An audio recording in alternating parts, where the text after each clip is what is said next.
No big, I feel like Pac. I shoot a shot. I'm coming in hot. Coming in hot.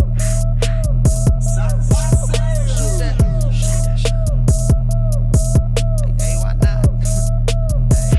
Yeah, coming in hot. Just like the fajita. I write what I live. My life in the speaker. I'm nice with the flow. Just like the demeanor. I'm feeding my fam. I'm feeding the What's up, coaches, man? Coach B back for some a little quick content, man. So as you can tell from the intro video, today is going to be about Ray 15 spin counter XX and Lee 14 spin counter XX. It's only going to be about spin counter. I'll tell you a little bit about this play, and as you guys make it through practice, some of you guys are UC right now, and some of you guys are running the gun.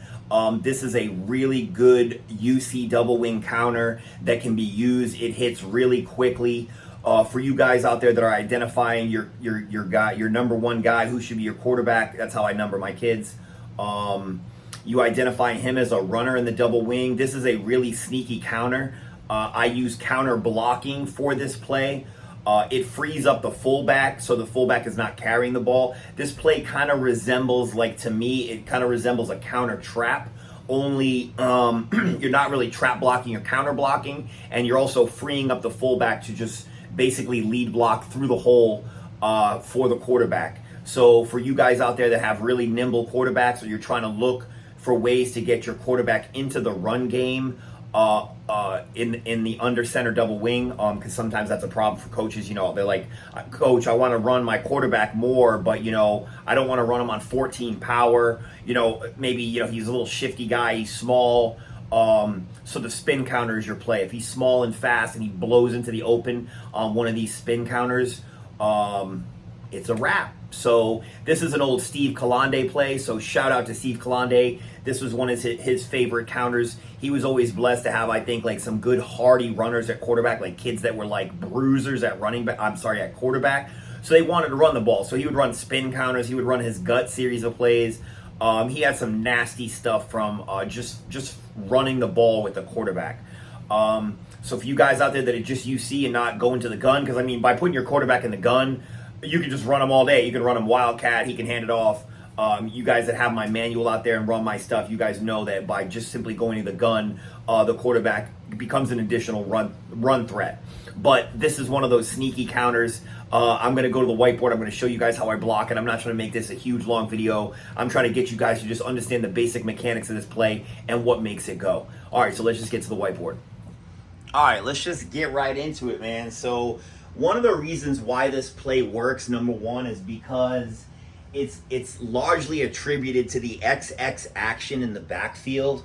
All right, because this is one of those plays that all the action of the ball happens almost right at the line of scrimmage. So any over penetration by the defense is usually desirable, because what happens is they flow in here thinking they're getting a free ride, but where all the movement happens is right in this small contained area. So that's a big coaching point for this play as I get into it. So first thing, Ray motion. So this kid on set starts his motion. I have him come a little bit deeper because he's not getting the toss. So I have him come a little bit deeper. All right. Now, I'm just going to show you how I block it. I block this as a 5-man counter play, which means this is your at man, so he's blocking good. If I run at you, you must be good. So he's got nobody in his gap. He looks on. He's got an on block, the O in good. Everyone inside the at man is blocking gap on down. So this guy looks in his gap, no, on, no. So it's a down block, okay? But before I praw him out, my center is always blocking man on, man away. Okay, so this is the down block, so you got a double team right here. First man outside the at man is your kingpin, so he's blocking GDB, gap down backer, looks in his gap, no, looks down, yes. So you got another double team right here, okay? Now on all of my counter blocking, all of my counters, the backside guard is responsible for the kick out. So I want this kid just kind of streaming in like this. okay? And what's going to happen is my backside guard is going to basically pull. He's going to pull across, and then he's just going to come out and just kick out. It usually, sometimes the DNs over penetrate. Sometimes they end up over out here. I just tell my backside guard, just track him. Just track, get eyes on him, and just follow him to where he goes, okay?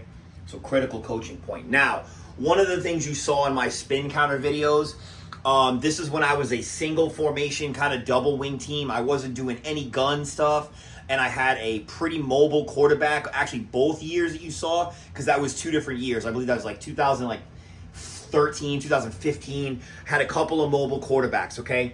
So I ran this spin counter because my kid could run. Now you saw in those videos, I was pulling my backside guard and my backside tackle, okay? These days, I gate pull all of my stuff, okay? But I'm just going to show it pulling the tackle, okay? Because that's what I was doing in my videos. So if you guys out there think about, want to pull guards and tackles, that's fine. My general tackles, when I get into the 12U and this 14U unlimited weight stuff, these kids are so big that I don't want them to be pulling versus a tight end. So I gate pull because the athleticism of this kid is greater than this kid to mobilize and get him to where I needed to go. This kid will slow down the play. But for this, let's assume I have a pretty mobile tackle, okay? So right here, this kid is going to crab block the B to C gap. He's just going to get in the way of this kid. So this kid is essentially cut, all right? Now, this kid's going to come down the line, but what's going to happen first is I want to explain kind of the backfield action because the order through the hole is kind of important, okay? On the snap, I make my fullback kind of jump step this way, okay? And he's still going to face towards the hole. Like I make him jump and kind of cant his hips so that he is facing towards the way he's going to run. Now, as the quarterback opens up to motion, he extends his arm out and he just basically puts it on the fullback's thigh pad. And as the fullback sees the guard cross his face, he just leads up through this hole, okay? The tackle, okay, is going to follow the fullback through the hole, okay? This happens quick. As the quarterback comes around, he puts his hip on the fullback releases underneath him, and the tackle is generally right behind him, okay? And they just lead up both into the hole,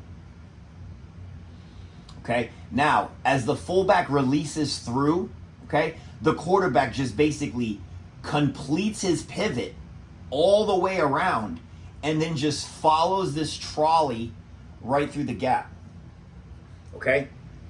So all of the ball handling happens right here. He literally spins in a full circle. But again, he puts his hand out on the fullback's hip, okay?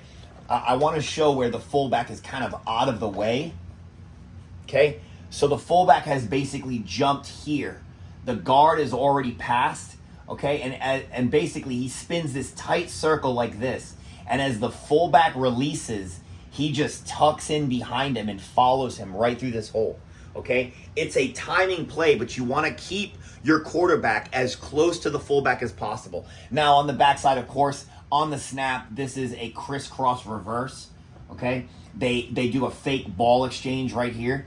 Now, again, that's an important part of this play. Again, the large part of the success of this play is this crisscross counter behind all of this. Okay, because it gets everybody that's unblocked just kind of like looking into the backfield. They're all eyes into the backfield. They don't know what the hell's going on for a second.